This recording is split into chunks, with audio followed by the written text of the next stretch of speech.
computer. So myself, I had to recap of what we did last week.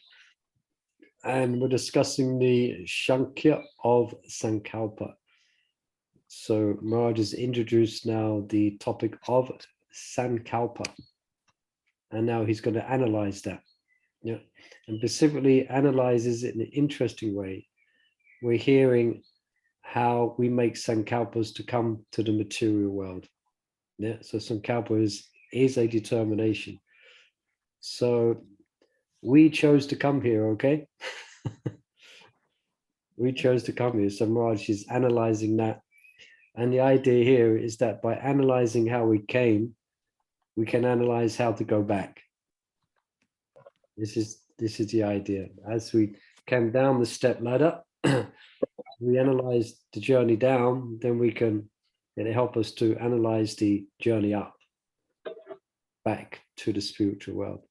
So this is what we're discussing. And we're on page 248, if you have the copy there with you. And we're just one paragraph down on page 248. Okay. So some people coming in. Hare Krishna.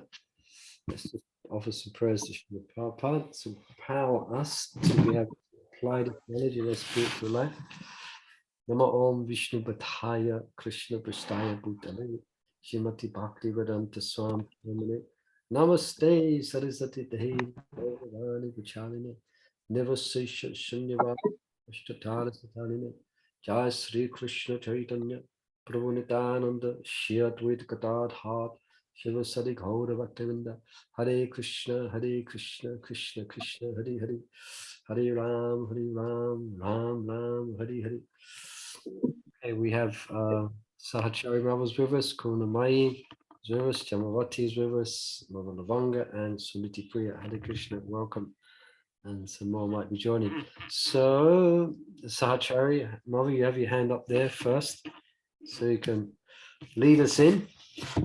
Let's see where we're going to go today.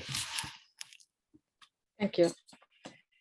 Yet while still in the human form, the Jiva garners a host of consequences from every Sankalpa he makes. Decisions result in further desires, some happiness, mostly frustration, karmic reaction, increased lust, soaring greed, and regardless of what mode of nature one is in, an increasingly bewildered consciousness. Such bewilderment, burdened with the consequence of past deeds and compounded desires, impels the mind to look for new brands of sense gratification and happiness, moving down the ladder one rung after the other and dragging with it the unfortunate soul and intelligence. In the words of Sir Walter Scott, the living entity weaves an incredibly complex and tangled web of karma and desires when it adopts a practice of deception in trying to commandeer Krishna's supremacy for himself. The result is that the jiva is impossibly ensnared in the material energy and deeply illusioned. In their conversation with the Vishnu Dutas, the Yamadutas wonderfully explain how the jiva entangles himself in the Maya's web. Dhyayagno jita sada vargo nachan karmani karyate ko sakra ivatmanam karmanam chatya muhyati. The foolish embodied living entity, inept at controlling his senses and mind, is forced to act according to the influence of the modes of material nature against his desires. He is like a silkworm that uses its own saliva to create a cocoon and then becomes trapped in it with no possibility of getting out. The living entity traps himself in a network of his own fruitive activities and then can find no way to release himself. Thus, he is always bewildered and repeatedly he dies. Sometimes in an attempt to ease its consciousness from sinful activities to mitigate the suffering resulting from those deeds, the living entity adopts some form of karma, gnana, or yoga, but all to no avail. Should a rare soul even attain the liberated state, still without some exceptional good fortune, he will once again fall into Maya's clutches. The result of his austerity is foiled. In this regard, Lord Brahma and the demigods say, O lotus-eyed Lord, although non-devotees who accept severe austerities and penances to achieve the highest position may think themselves liberated, their intelligence is impure. They fall down from their position of immense superiority because they have no regard for your lotus feet. Exceptional good fortune is the mercy of pure devotees. Without their intercession of Vaishnava association, the living entity becomes hopelessly entangled, and after suffering in hell, he is then tossed into the animal species. Such is the end result of his free will and the resolute steps he takes to be an independent enjoyer. But good fortune sometimes does dawn in the life of a fallen jiva. If somehow he is able to hear teachings from a pure Vaishnava, the effect of such transcendental knowledge brings about a revolution in the pious life of a misdirected soul. The effect of transcendental sound is to purify the consciousness and to rouse the intelligence, thus awakening a spark of desire for service to the Lord and an inkling of one's spiritual identity, a drastic contrast to the living entity's earlier state of mind. A new and dynamic course of events is in the making if the jiva hears and follows the teachings of true saints in the same way that the mind was the cause of karma. It can now be the cause of destroying karma. As the mind was cause for entanglement, it can be the cause of liberation. As the mind swelled the false ego, it can find its real spiritual identity. How the instrument of bondage can also be the instrument of liberation is concisely explained by the sage Narada. O good soul, does not a thing applied theocratic cure a disease which was caused by that very same thing? In other words, the mind's role may be reversed if it comes under the guidance of enlightened intelligence. And how the mind can be the instrument for a change of direction on the ladder is now the theme of the rest of this chapter. Okay, thank you, Mother. Let's pause there. So now we're going to start hearing some positive, how to climb up the ladder. Any questions or comments about this so far? How we paved our way to this place, to this body, to this karma that we have. An interesting large quotes from someone called Walter Scott. I'll just go to the poem is, oh, what a tangled web we weave when first we practice to deceive. All right, so in case you want. Yes, so and then Raj quotes at the end. This is a verse from Srimad Bhagavatam at the end. A good soul does not a thing applied therapeutically cure disease which was caused by that very same thing. You know, so that's a principle of I think homeopathic. How do you pronounce that? Homeopathy. Homeopathy. Yeah, homeopathy, where they take and let's do it in modern medicine as well. Like dare we say COVID or whatever. What they would do, they inject the body with a very small dose of it, so it creates antibodies, you know. So that same thing, which is the cause of our bondage, in other words, the molded mind and senses. Or there's also like taking out a thorn with a thorn. Yeah, that's another good example.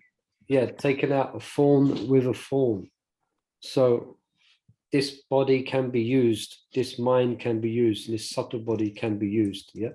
So, and as we've been hearing, the essence of this is using the ears. It's interesting, the sense of the ears. Put the sound in, transcendental sound, you know? Yeah, from Srimad Bhagavatam and the great devotee and the saints. And this starts a transformation. Yeah, the subtle body starts to transform, the intelligence starts to transform, begins to go in another direction. Yeah. For some it might be quick, for some it might be gradual. But this is the idea. Yeah. So now we're going to hear some how we can go back up the ladder. Yeah. Right. Any comments or questions about that? How we can take the form, Now we can apply what we've got therapeutically. Yeah, isn't it? We should think about it. We're all very worried about disease, isn't it? COVID. I'm speaking to a couple today, and although it's still in the air, COVID's still going around, so there's still a bit of anxiety, and there might be so many other diseases. But the biggest disease we have is called material consciousness. That's the most troubled disease we have. So if we can get rid of that, then we'll be doing well. So let's hear about how we do that. Let's Kunamai, you can continue reading. You have the book with you, yeah? You have the book, yeah? We begin by once again. It starts there, yeah. Okay. We begin by once again drawing attention to the importance that transcendental knowledge plays in the deliverance of the jiva. While other limbs of bhakti are indispensable, most notably Nam Sankirtan, the limb of Shravan, is given emphasis here because in our Krishna consciousness movement, it is so neglected. Srila Prabhupada dedicated so much of his time to his mission of leaving transcendental literature for his followers' education. Yet most followers tend to take Bhaktivedanta purports as casual reading at best, not as textbooks for their devotional schooling, textbooks from which to learn the sublime science of bhakti. But Krishna praises the glories of transcendental knowledge as the boat by which to cross the ocean of miseries and as the fire to burn up reaction to karmic activity. He also emphasizes that one who is a jnana, a fool, with no knowledge of standard scriptures and a shraddhadana, without faith in the scriptures, does not attain God consciousness but falls down. In his commentary to the same verse, Baldev Vidyabhushana adds that one who has some faith but doubts that he can attain the goal of the most unfortunate fool.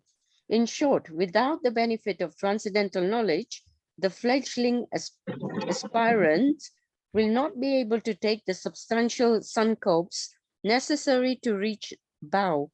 For this reason, Krishna values the knowledge of transcendence as the greatest treasure. He says, in this world, there is nothing so sublime and pure as transcendental knowledge.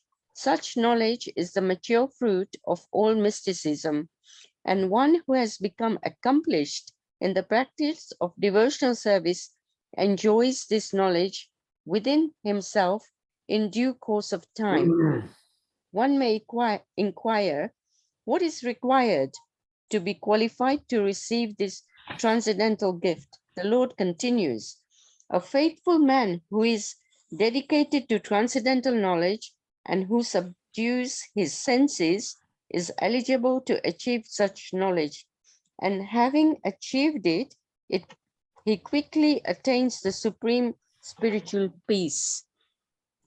In this translation, faith, dedication, and sense control are qualifications to receive knowledge. This implies that the preacher or Vaishnava guru must be expert enough to instill in his followers a minimum of faith in Krishna, in the Bhagavad Gita, and in the process of hearing. How much is a minimum of faith? As much as will inspire the aspiring devotee to make the first commitment in Krishna consciousness, the step to bhajana kriya. Additionally, the aspirant must acquire attachment to what he has heard, which at this very initial stage often means attachment to the pure devotee preacher. With faith in Krishna and attachment to his spiritual master, meaningful sankalpas can take place in a succession proportional to the degree of sense control that the novice is able to muster. These are the blessings upon a neophyte that arise from his fortuitous meeting with a pure devotee. We should make clear that while transcendental knowledge is essential for spiritual advancement, faith, not knowledge, is the initial qualification for bhakti. Moreover, knowledge is a consequence of devotional service. And if one has both faith and devotion, one has preliminary ingredients for perfection. Prahlad Maharaj gives us a graphic example. My dear friends, if you can place your faith in my words, simply by that faith, you can also understand transcendental knowledge just like me, although you are small children. Similarly, a woman can understand transcendental knowledge and know what is a spirit and what is matter. Nonetheless, Krishna points out in the Bhagavad Gita that it is the exceptional devotee who can advance without knowledge of the process of bhakti. To conclude, when a living entity becomes the beneficiary of serendipity, transcendental knowledge gradually strengthens his intelligence and gives him a semblance of control over his mind. This is the genesis of the determined effort necessary for the jiva to elevate himself. And it is inauguration of the first Sankalpa. Hare Krishna. Thank you. So let's, Thank you. any questions about that? Let's pick out the progress there. So, Marge mentioned about what's the most important? Is it faith or knowledge? Faith. Faith. Yeah. Everyone faith. So it's to be understood that one's not going to have, in order to start the path of devotion, there's not going to be so much knowledge about the process, such about the science of Krishna consciousness, but somehow one has faith. Yeah. And in fact, as we were reading in Sudha Bhakti Jatamani, that faith may come from previous contact in devotional service. So that's how we should hear. We should hear with faith. You know? Sometimes if you try and preach to someone who doesn't have faith, it's a pointless endeavor, isn't it? Yeah. Someone who doesn't believe in Krishna. Yeah. The other day I was given a presentation here. They had a volunteers gathering for the those who are working with the cows, you know, the Goshala, and those who are doing the land. It was nice. There was about 70 volunteers there, and some of them are woofers, which means they're not devotees. You know, woofers, we mentioned them before. They volunteer to help with organic farming in different places throughout the world. World Organic Farming Operative or something. So I had to be careful with my presentation. Yeah, I had to be careful because they had some degree of liking for devotees, but as far as faith in Krishna and the Bhagavad Gita, not too sure. So I had to be careful of the presentation. Yeah. So faith makes a big difference if we're hearing with faith. Especially if we hear, so should have faith in the spiritual master. Yeah. So we're hearing from him, we're hearing from Prabhupada, then changes will take place. Yeah. Without that, it might be the opposite. Doubts might come. It might create obstacles if there's no faith. Yes. So, yeah. Right. Any curiosities? Questions? If not, we can read on. So, Mother Suniti Priya, you have your hand there. You can begin from 253. So yeah, let's just stop before we start. So Roger's mentioned the first Sankalpa. Let's just get that.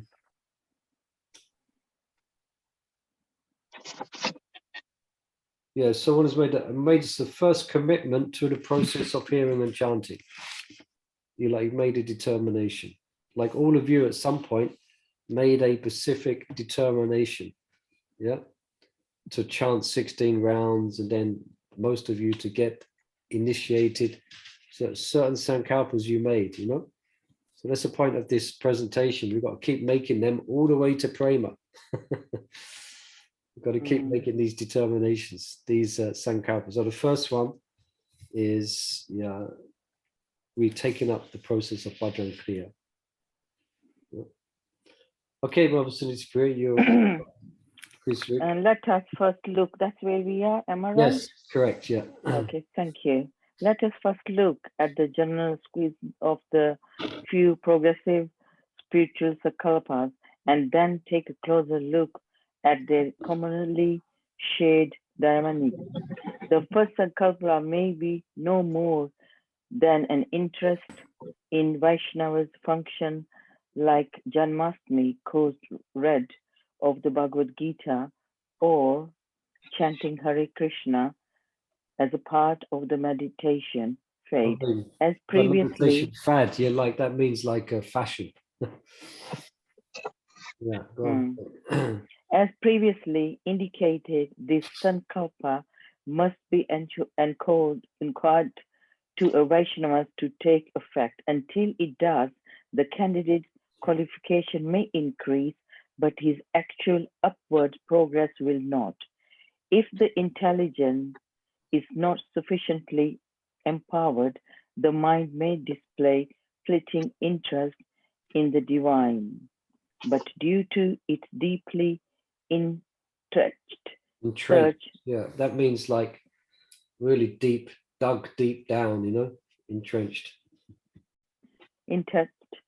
search for sense gratification, it will avoid serious efforts at spiritual advancement. The intelligence must be adequately enlightened for its entice the mind with devotional acts, even in non-devotional habits continues.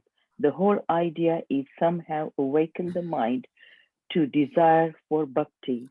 The mind is born of desire and is always the cause of further desire, just as a spark that touches tender can transform into a conflagration. Conflagration means big flames. You know? The mind's smallest interest in Krishna can eventually awaken spiritual greed. It simply requires the fanning of Vaishnava's association. Narada tells Yudhishthira Maharaj, somehow or other, one must consider the form of Krishna very seriously. Then, by one of the 5 different processes mentioned above, one can return home, back to Godhead.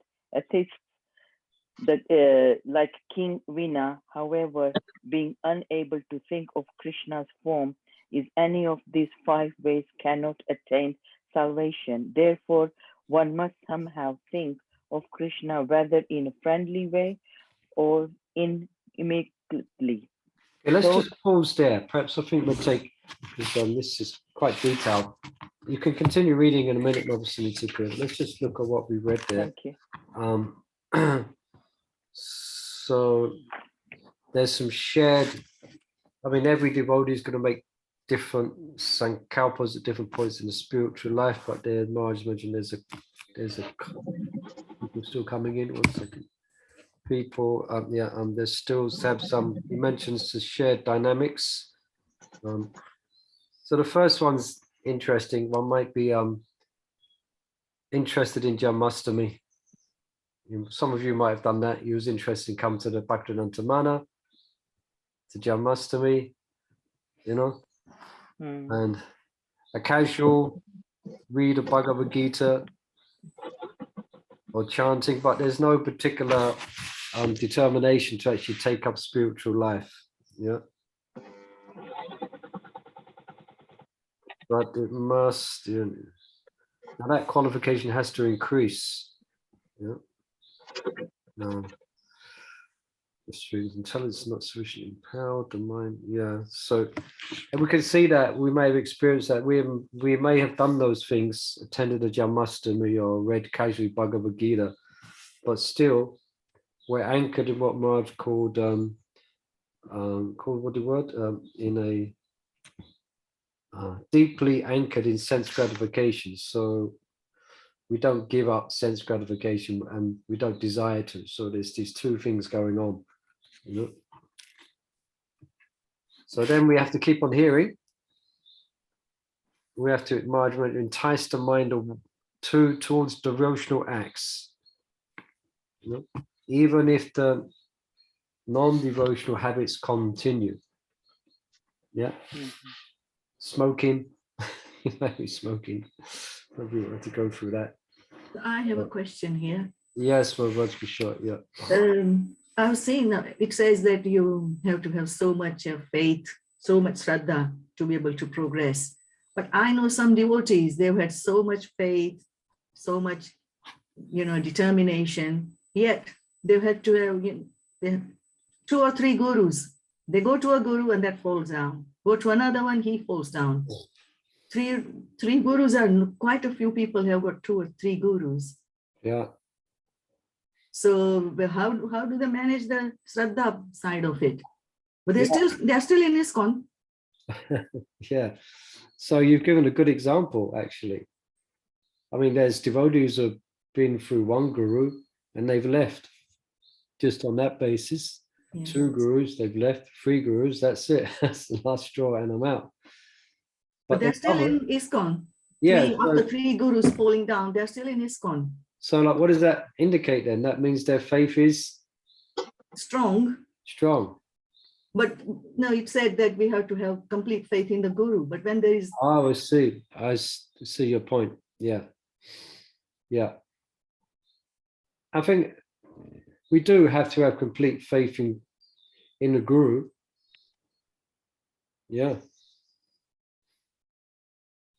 Just thinking how to, we have to complete faith in the guru. And what was mentioning amongst ourselves that also, we was reading that, perhaps in our group was reading that, how it's even mentioned by the acharyas. I think we're reading it in Harinam Chintamani, actually. It describes what to do if a guru falls away from the principles of a Vaishnava behavior or becomes fallen. Then at that point, one can use the word reject the guru and then take shelter elsewhere, you know. So that's there, and it is this. It happened hundreds of years ago. You know, it's not something that is ordinary, but sometimes it may happen. So no doubt, those devotees are going to go through some turmoil in their spiritual life. Their faith is going to be tested. Yeah. But as you got experience, like people who have been through that, and they're still faithful to the principles of Krishna consciousness. Yeah? Now, at the time, they may have had to weigh things up. They may have had to reflect very deeply. Yeah. But if they get the right association, they will eventually continue in their spiritual life. If they're faithful. Yeah. It's the same principle as, you could say the same principle like when we come to ISKCON, then sometimes we get maybe entangled in some politics or some unsavory dealings within the society of Vaishnavas. Someone may get hurt, someone may get cheated, someone may get shunned, someone may get, as actually my spiritual master mentions, go through the ringer of ISKCON, so to speak. You know, there may be some politics in relationship to the guru, to the temple. So much may go on, you know. But devotees with faith, then they're able to see over and above that and have faith in the principle of Krishna and have faith in the principles of the Guru and Parampara, ultimately. Yeah. I know devotees who have been really through it, but they've been through a lot, but they just continue. They just continue with their attachment to the holy name. They continue with their faith in Krishna consciousness, you know. So I don't know if that's answering your question. Perhaps others might want to comment on this point, but it's a good point you're bringing up, Baba Raj Kishore. that what happens when the spiritual master, we have to have faith in the spiritual master, but then the spiritual master falls away.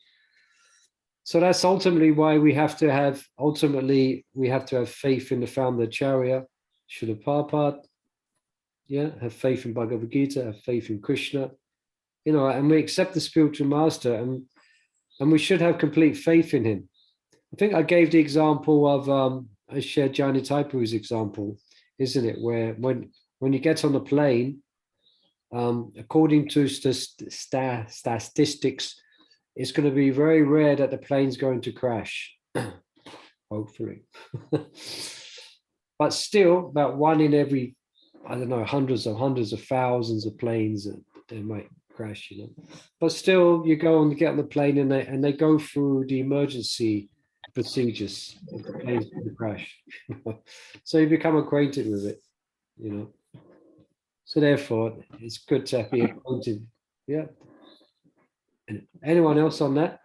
Yeah, Manipurbi, I want to ask you, is it because it's meant to be, as you say, it's their karma, that's what happens, is it? Or Ultimately, you know, like ultimately everything we understand is everything more, everything is karma.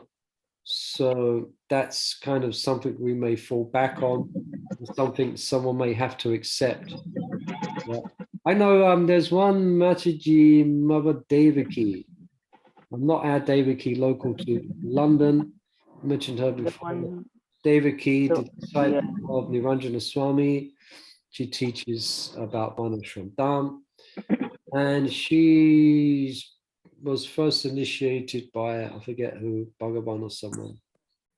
And she speaks quite openly. When she introduces herself before a lecture, she said, I'm Devaki.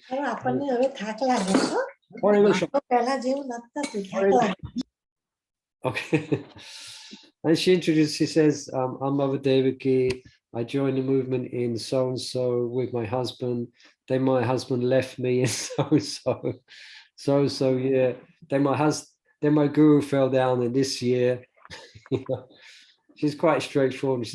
And she always says, she mentions that I learned so much from my first guru, and I'm very much appreciative of him for helping me at that time in my spiritual life.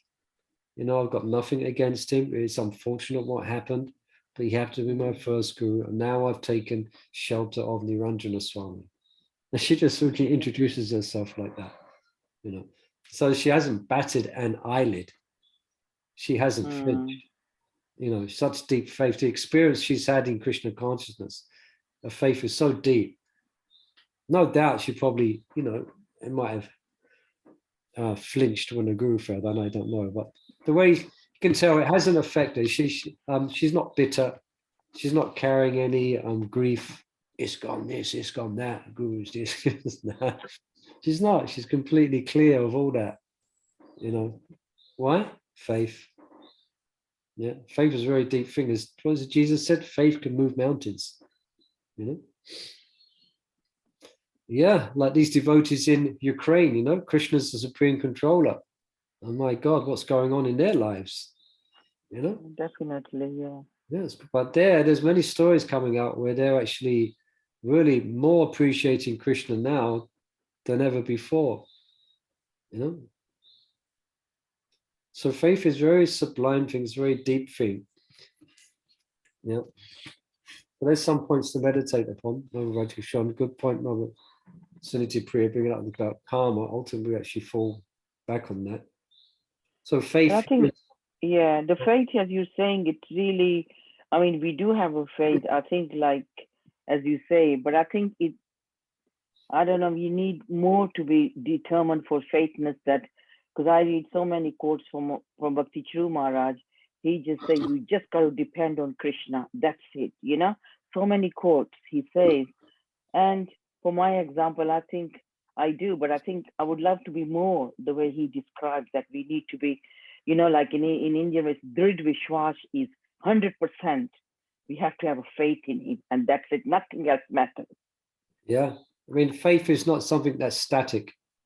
Yeah. It's something that grows. Yeah.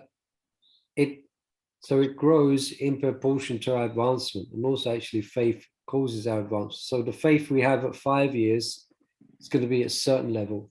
The faith we have after 10 years is going to be at a deeper level. And the faith we have at 30 years, etc., is going to be even deeper through like revelation of Krishna. Krishna will reveal himself to us. And as we get older in spiritual life, as we get older, then we have more experiences. I'm sure all of you could tell so many stories where you've understood Krishna's presence in your life, you know? So yeah, so you have faith, yeah? So like a really good example of faith is Prahlad Maharaj, isn't it? So much faith in Krishna's protection, you know? So that's the prime example of faith. Yeah. So yeah, so faith is something that's dynamic, yeah, and it grows, you know. It grows. As you get mature, and As it grows, so Krishna, yeah. So the point is to have unflinching faith.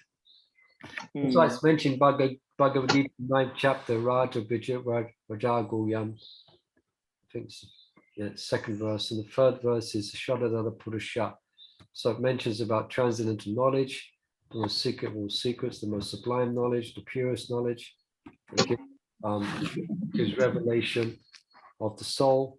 And the next verse is the Shadadada Purusha, Dhamma Spasya Paranta. That one who doesn't have faith cannot continue in this path, and they have to return to the cycle of Mitra Samsara Vatmani, the actual cycle of birth and death, you know. So yeah, so you know, look at the senior, look at yourselves, you've been around many years, look at other senior devotees, and you sat down and they explain what they've had to go through. True, yeah. They got complete faith in Krishna. Also, we get protected. You know, Srila Prabhupada has given us that protection. And, you know, like with saying the Maha Mantra protects us as well from fall downs. Yeah. Yeah. So Kudamai is expressing her faith in the Maha Mantra. Yeah. We go through, you know, we may go through hell. We may go through many different situations, but when we chant japa, if we're paying attention, then we get shelter. Yeah. I mean, when we first started chanting japa, the distractions we had, the mind was not there. And slowly, how can we chant japa? You know, the japa actually looks after us. To me, the Maha Mantra actually, you know, gives us the strength to chant it properly, and also the blessings of all the spiritual masters. Yeah, that's our go-to place that we can go to every day. When we say japa, you're actually speaking about Krishna, because it is Krishna. Yeah, so we go to Krishna every day, yeah? Despite what's happening around us, you know. Yeah, thanks for bringing that out. Yeah, because faith in the holy name, we take shelter of the holy name. Yeah, very good point.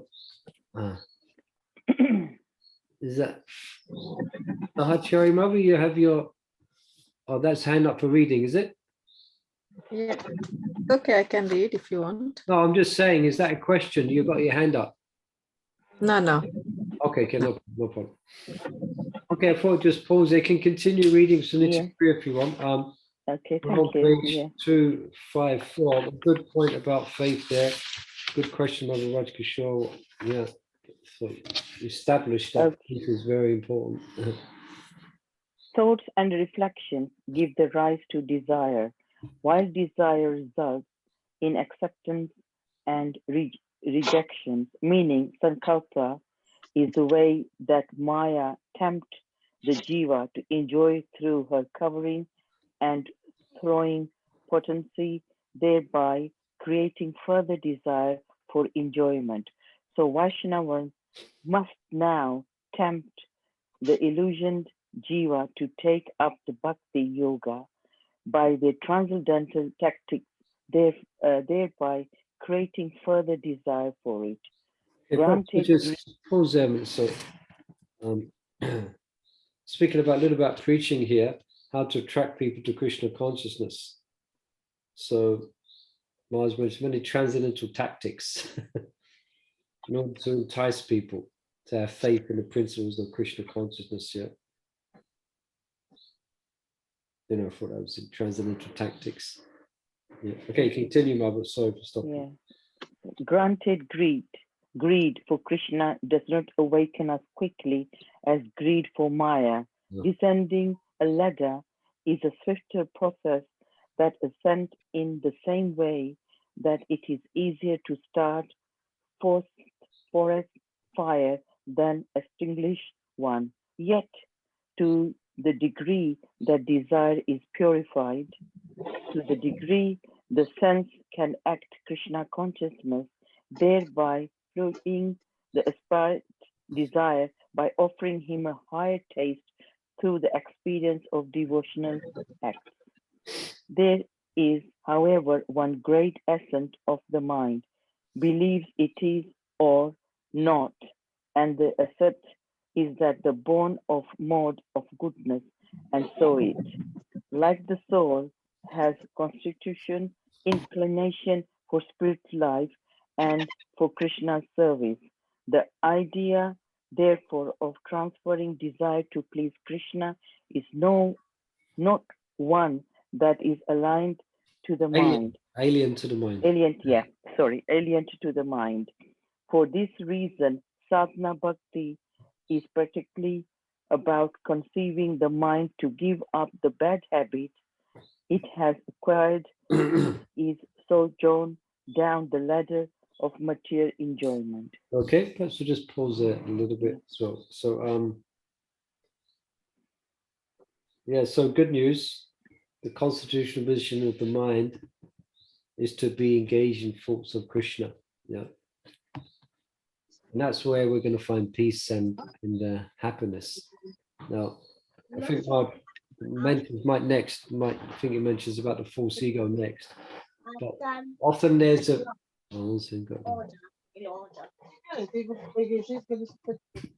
okay, it's muted someone. Hare Krishna. So when we might not have faith in the principle that if we stop sense gratification, then we're going to be unhappy. Yeah, if we restrict our senses, we're going to be unhappy. If we take up the regulative principles, how the hell am I going to live? It depends on their background. How are we going to, is it possible? But actually, the real constitutional position of the mind is one of sattva, as Maharaj is mentioning, and it's built and it's made for spiritual life. That's its constitution. So if we can cross that step with faith, we can cross that step, then we can happily engage in the activities of bhakti and turn away from the activities of sense gratification. Yeah, and then we'll feel peaceful and happy. I mean, that's to some degree, that's my experience in coming to Krishna consciousness, that I experience more fulfillment, more peace, and more profound joy and happiness in restricting myself from the things I thought were my source of happiness, and I've discovered a great unlimited kind of fountain of happiness by actually by controlling my senses. Yeah, and my mind sometimes is a lot peaceful than it was before in pursuit of the sense objects. Yeah. So that's what Marge is kind of pointing out here. In the beginning, it's he mentions transferring desire to please Krishna rather than the self. It's quite a step actually, because from everyone's trying to please themselves, but we change the equation. We try and put the self aside and we put Krishna in the center of our lives and we act to please him. And as a consequence of that, we are abundantly happy. Yeah, we can become abundantly joyful when we put Krishna in the center of our lives instead of ourselves in the center of our lives. I think we get pleasure as well when we do serving and we do other things. Yeah. Inner us, it's really, as you said, peaceful.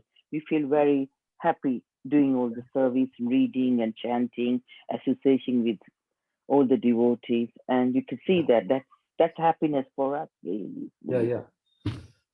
Now it's a different type of happiness. It's a more sattvic. It's a spiritual happiness. I mean, what people do for happiness in the material world is very passionate. And it's very gross. It's very loud. It's very intense. What they try and do to gain happiness.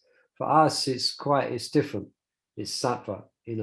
For us, we know if we sit down and engage in sangha together, we can get more enjoyment than we can from going on a roller coaster.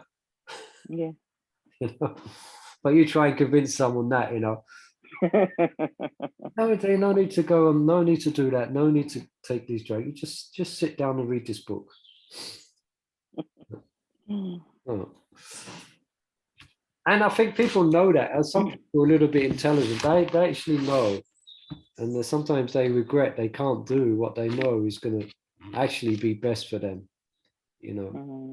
They know what's going to be best for me. If I don't go out with my friends and take drugs and drink, then I'm going to be a lot happier. But they can't resist it. Yeah.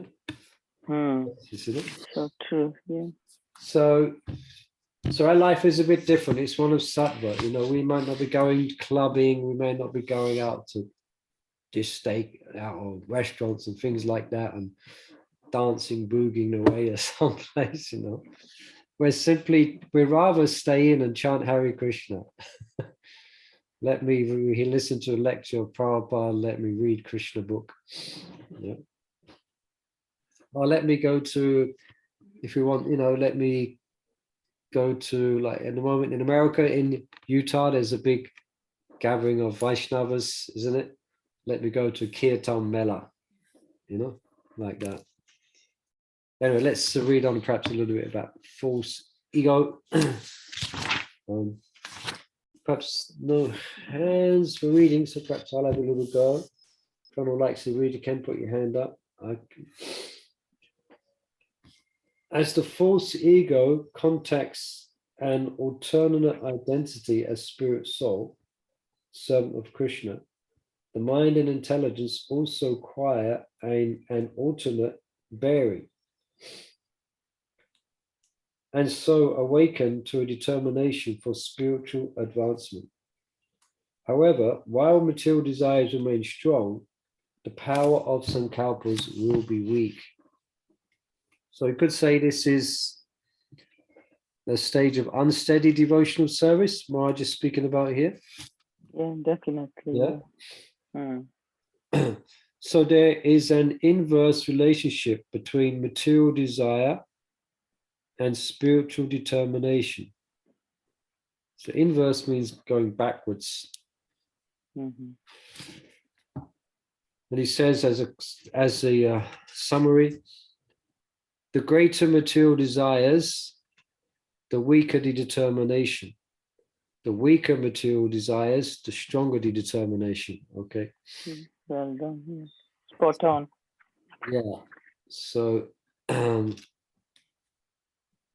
yeah, the more strong our desires are for material things, material gratification, then that will, the less strong our desires to advance in Krishna consciousness, and then vice versa.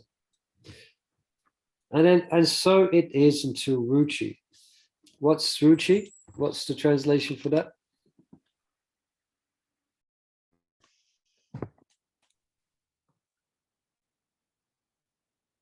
Taste. Taste, you got it. Well done. Hare Krishna. So it is until we get a taste.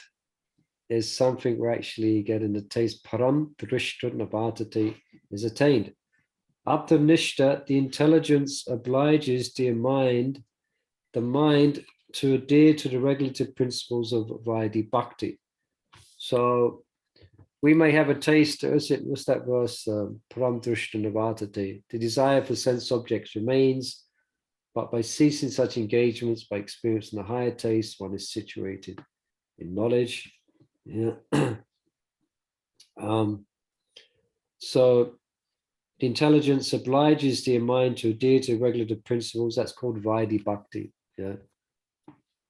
At the stage of taste, Sankalpa becomes natural. So determinations to engage in bhakti becomes natural. Because you go where taste goes. So you just go there naturally.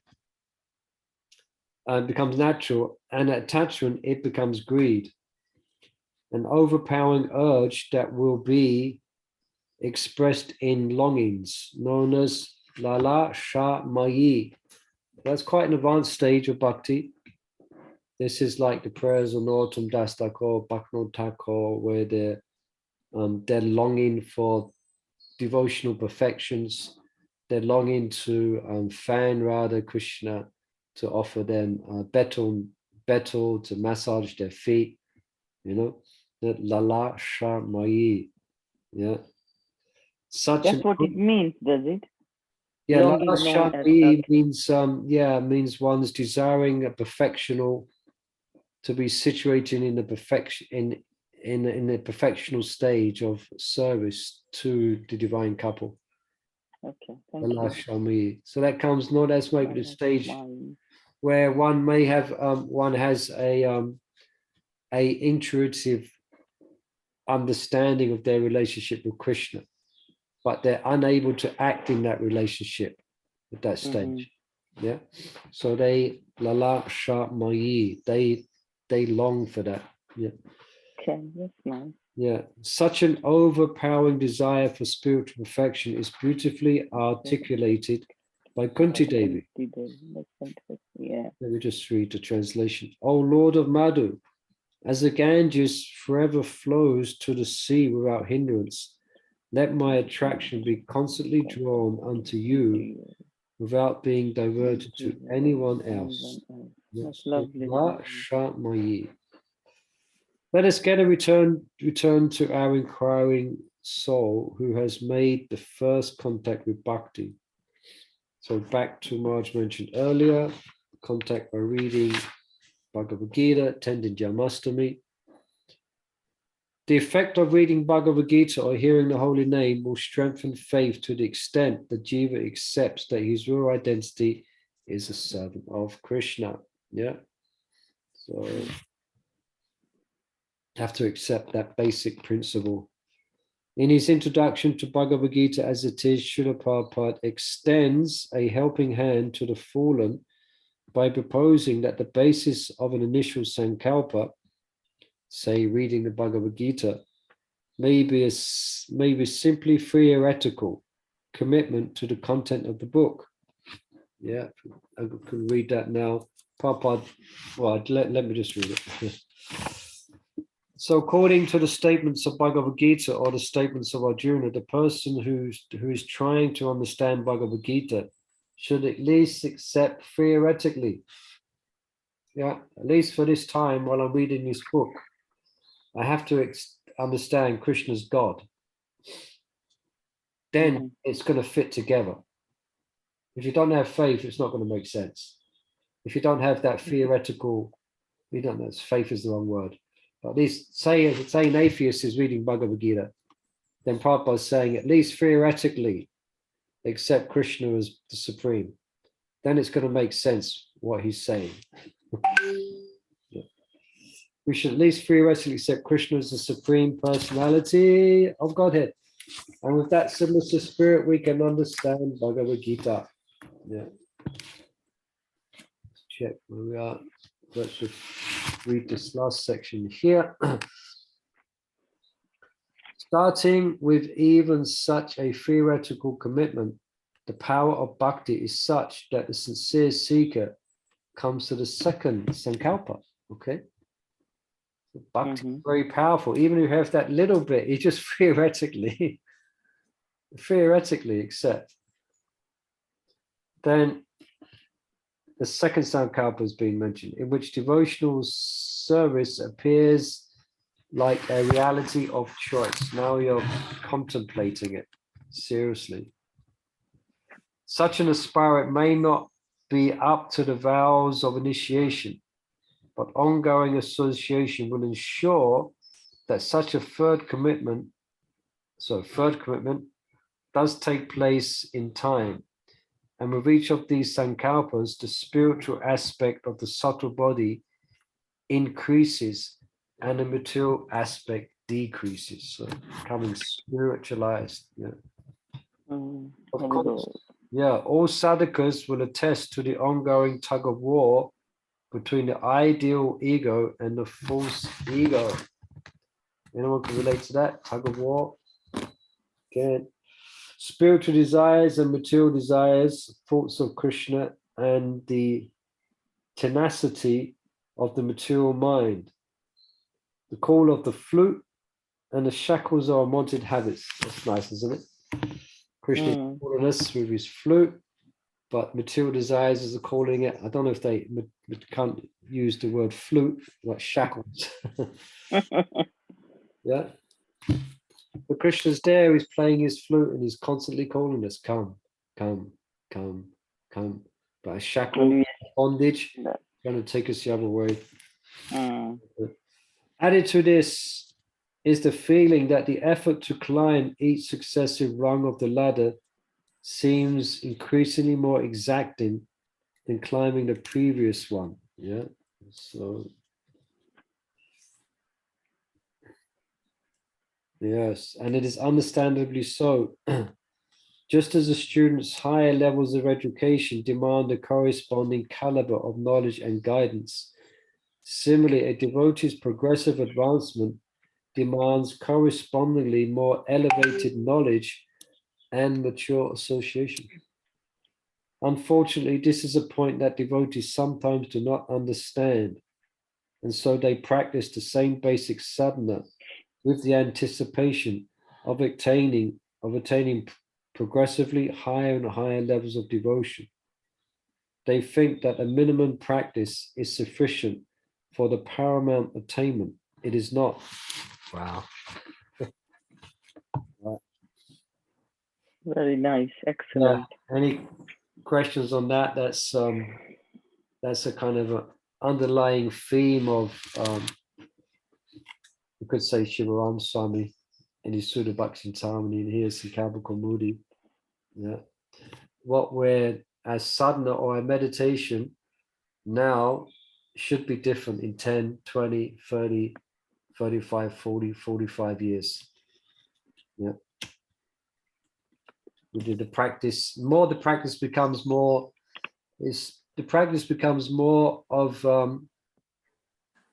not, doesn't mean doing physical activities, but this is more the internal development, the internal mood or the internal bhava. It increases and increases. Yeah. And that's the whole subject in of itself, how it increases. And I think Maharaj is going to describe that later, where eventually devotee lives in tandem with Krishna completely. Yeah. They're meditating on Krishna throughout the day and what he's doing. And they're there with Krishna. Yeah. And it develops more and more and more. Yeah. So let me just read that last sentence again and we'll finish there. They think that a minimum practice is sufficient for the paramount attainment. It is not. Right, so quite something to meditate upon. So we just gone 7, so we'll stop there. Hope this was of some interest, something to reflect upon. So Maharaj is opening up now about Sankalpas. Yeah. Definitely, yes. Yeah, he's going to give examples from the scripture. Next part 4 begins next from scriptures, types and examples of Sankalpas. Let's see where we're going to go. And then the next chapter is examples of Sankalpas for ourselves as practitioners. What Sankalpas he advises that we can take according to our stage. So very interesting to read. Okay, so thank you everyone. Thank you, Murli Prabhu. Krishna. Thank you very much. Let's get together tomorrow. Yeah. Chanting. Thank Hare you. His Krishna. Grace Murli Prabhu ki. Hare Yeah. Krishna. Thank you, all the Vaishnavis. Haribol. So I'll end it here for everyone. So Yes, I'll please. press end and Haribol. will disappear. Hare Krishna. Hare Vanchita Krishna. Vancha Kapada Vasika Vaisnava Patita Pavan.